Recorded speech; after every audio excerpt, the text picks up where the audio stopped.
YouTube नगरवासियों, स्वागत है आपका अमेजिंग से यूट्यूब चैनल पर। आज हम आपको हाई स्कूल 2024 इंग्लिश के क्वेश्चन पेपर को, जिसका कोड HI है, पूरा पूरा सॉल्व कराएंगे। तो चलो शुरू करते हैं। पहला प्रश्न है, read the following passage carefully and choose the correct option to answer the questions that follow. निम्नलिखित गद्यांश को ध्यानपूर्वक पढ़ें और निम्नलिखित प्रश्नों को उत्तर देने के लिए सही विकल्प को चुनें। पैसेज है, गद्यांश है, Robert Bruce was the king of Scotland. Robert Bruce Scotland का राजा था। ही फॉट हार्ड, उसने बहुत प्रयास करा, बहुत लड़ाई लड़ी, बहुत संघर्ष किया। To free his country from the English, अंग्रेजों से अपने देश को स्वतंत्र कराने के लिए, अपने देश को आजाद कराने के लिए। बट वॉज बैडली डिफीटेड, लेकिन वह बुरी तरह से हार गया। ही hide himself in the mountains, उसने खुद को पहाड़ों में छुपा लिया। वन डे, एक दिन, वेन हाइडिंग इन अ केव, जब वह एक गुफा में छुपा हुआ था, he felt very downhearted, उसे बहुत निराशा हुई, वह बहुत निराश हो गया। He made up his mind to give up the struggle, उसने मन बना लिया कि वह संघर्ष को त्याग देगा, संघर्ष छोड़ देगा। देन ही सा स्पाइडर, तब उसने एक मकड़ी देखी, ट्राइंग, जो कि कोशिश कर रही थी, to swing itself up on a long thread, लंबे धागे पर झूलने का, टू द रूफ, छत की तरफ से, ऑफ द केव, गुफा की छत पर से वो लटक के एक लंबे धागे से झूलने की कोशिश कर रही थी। इट ट्राइड एंड ट्राइड, उसने कोशिश करी, कई बार कोशिश करी, बट ऑलवेज फेल शॉर्ट, लेकिन थोड़े ही समय में वह नीचे गिर जाती थी। Bruce watch the little insects effort, Bruce ने छोटे से कीड़े की कोशिशों को, प्रयासों को देखा। एट द 9th अटेम्प्ट, 9वीं कोशिश में, 9वें प्रयास में, इट सक्सीडेड, वह सफल हो गई, वह कामयाब हो गई। ब्रावो, शाबाश, क्राइड ब्रूस, ब्रूस चिल्लाया। Surely I can go on trying like the spider, निश्चित रूप से मैं उस मकड़ी की जैसे कोशिश कर सकता हूं, प्रयास कर सकता हूं। आई विल ट्राई अगेन, मैं फिर से कोशिश करूंगा। आई विल ट्राई अगेन, मैं फिर से प्रयास करूंगा। एंड ही डिड सक्सीड, और वह सफल हो गया। And made his country free, और अपने देश को, अपने मुल्क को आजाद कर दिया। पहला क्वेश्चन है, King Bruce had to hide himself, King Bruce को, राजा ब्रूस को अपने आप को छुपाना पड़ा, कहां पर? इन द माउंटेन्स, पहाड़ों में। ऑप्शन सी सही है। अगला क्वेश्चन है, ही फेल्ट वेरी डाउन हार्टेड, उसे बहुत निराशा हुई। इट मीन्स ही वाज, इसका मतलब क्या है? इसका मतलब कि वह था सैड एंड विदाउट होप, वह दुखी था और बिना आशा के था। ऑप्शन बी सही है।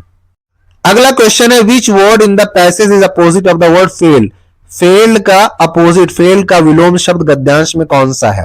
सक्सीडेड, कामयाब होना। ऑप्शन सी सही है। फेल का मतलब होता है नाकाम, असफल, और सक्सीडेड का मतलब होता है सफल। ठीक है। अगला प्रश्न है, complete the following sentence as soon as he called my name, जैसे उसने मेरा नाम बुलाया। आई, मैं, फिर खाली जगह है, रीच्ड। ऑप्शन ए सही है। खाली जगह है, फिर लिखा है Gita is a great book, किसी भी पवित्र नाम की किताब के साथ दा लगता है। ऑप्शन ए सही है। अगला प्रश्न है, rearrange the following word clusters to make a meaningful sentence and choose the right arrangement, सही व्यवस्था को चुनकर पुनर्व्यवस्थित कीजिए। ठीक है, इन शब्द समूहों को एक सार्थक वाक्य बनाने के लिए।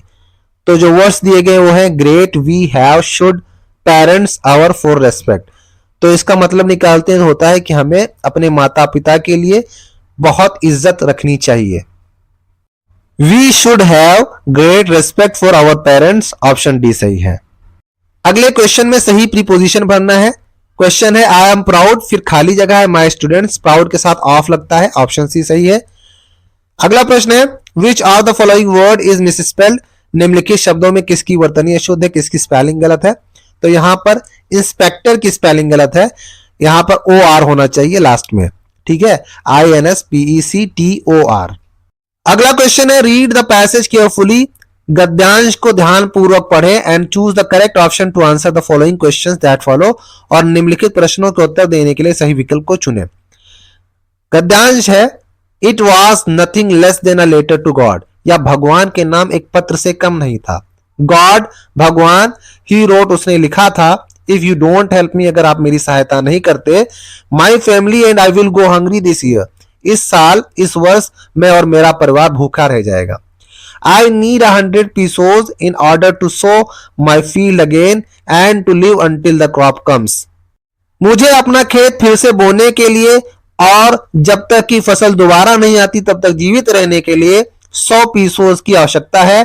बिकॉज द हेल स्टॉर्म, क्योंकि ओलावृष्टि ने, ओला की बारिश ने।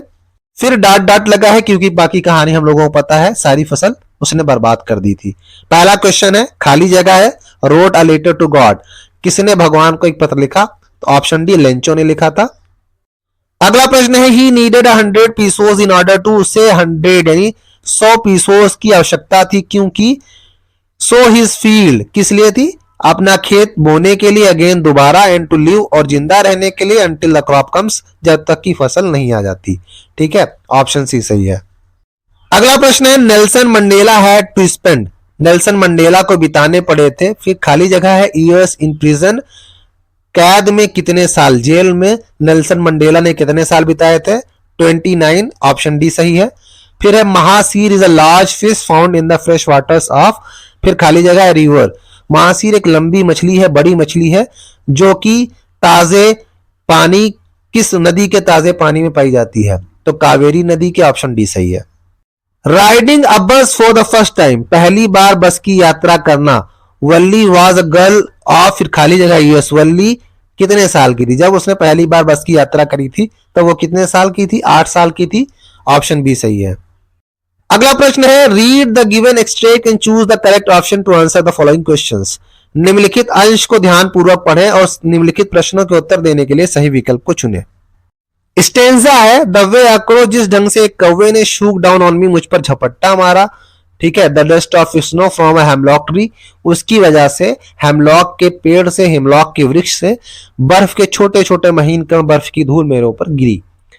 ठीक है, सवाल है, चूज द करेक्ट स्टेटमेंट, सही स्टेटमेंट, सही कथन को चुनना है। चलो स्टेटमेंट्स चेक कर लेते हैं। लिखा है, hemlock is a tree with sweet healthy fruits, hemlock एक मीठे और स्वस्थ फलों वाला पेड़ है। दूसरा ऑप्शन है, hemlock is a tree known for furniture making, hemlock एक वृक्ष है, एक पेड़ है जो फर्नीचर के लिए, फर्नीचर बनाने जाने के लिए जानी जाती है।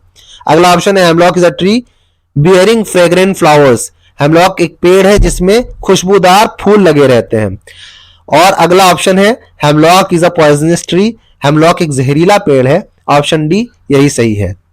अगला प्रश्न है, name the poet of the above lines, ऊपर दी गई पंक्तियों का या उपरोक्त पंक्तियों का कवि कौन है? रॉबर्ट फ्रोस्ट, ऑप्शन बी सही है। अब यहां से 16 से लेके 20 तक के जो क्वेश्चन है सप्लीमेंट्री से हैं। During the treatment of the dog, कुत्ते के इलाज के दौरान, द डॉक्टर, फिर खाली जगह है, डॉक्टर ने क्या किया? Kept an eye on the dog, कुत्ते पर नजर रखी, गिविंग हिम नो फूड, उसे कोई खाना नहीं दिया, बट प्लेंटी ऑफ वाटर, लेकिन ढेर सारा पानी दिया, ऑप्शन डी सही है। अगला प्रश्न है, अनिल टॉट हरि सिंह टू, अनिल ने हरि सिंह को क्या क्या सिखाया? कुक, पकाना सिखाया, राइट, लिखना सिखाया, एंड एड नंबर्स, और नंबर जोड़ना सिखाया, ऑप्शन सी सही है। अगला प्रश्न है, Ebright's mother gifted him a book titled, Ebright की मां ने उसे तोहफे में, उपहार में एक पुस्तक दी जिसका शीर्षक था the travels of monarch 10, option C सही है। अगला प्रश्न है, Bholi's father Ramlal had 7 children, Bholi के पिता रामलाल के 7 लड़के थे, जिसमें 3 सन्स एंड 4 डॉटर्स, 3 लड़के थे और 4 लड़कियां थी, ऑप्शन डी सही है। अगला प्रश्न है, which of the following statements is correct, निम्नलिखित कथनों में से कौन सा कथन सही है? तो इसमें तीसरा कथन सही है, Matilda borrowed a necklace of artificial diamonds but return a necklace of real diamonds, Matilda ने नकली हीरो का हार उधार लिया था, लेकिन जब वापस किया तो उसने असली हीरो वाला हार वापस किया था, तो ऑप्शन सी सही है। अब यहां पर ऑब्जेक्टिव टाइप क्वेश्चंस का पार्ट ए समाप्त होता है और पार्ट बी स्टार्ट होता है।